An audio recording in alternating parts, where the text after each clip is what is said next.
Hello everyone, আজকে দেখো খাওয়ার অর্ডার করেছি আমি জোম্যাটো থেকে। নিজেই কিন্তু করেছি। কি অর্ডার করেছি দেখো, বাটার তন্দুরি ছিরি। দেখো এই রুটিটা 25 টাকা নিয়েছে। আর এই চিকেন মশলা করেছি, চিকেন মশলা। আর এই ভাত ছিল, আর পেঁয়াজ লঙ্কা। তো বাটার তন্দুরি একটা করেছি, 25 টাকা নিয়েছে এইটুকু রুটিটা। আর চিকেন মশলা হাফ করেছি, হাফ নিয়েছে 150 টাকা। তো আর একটুখানি ভাত নিয়েছি সেবেলার, পেঁয়াজ লঙ্কা।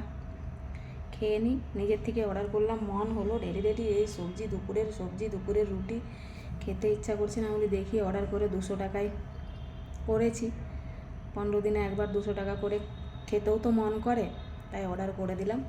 তো চলো আমি খেয়ে নিই এইসব খাবার, তন্দুরি রুটি, চিকেন মশলা, ভাত, পেঁয়াজ লঙ্কা। খেয়ে নিই চলো। তো সবাইকে জানাই শুভরাত্রির শুভেচ্ছা। Good night, tata.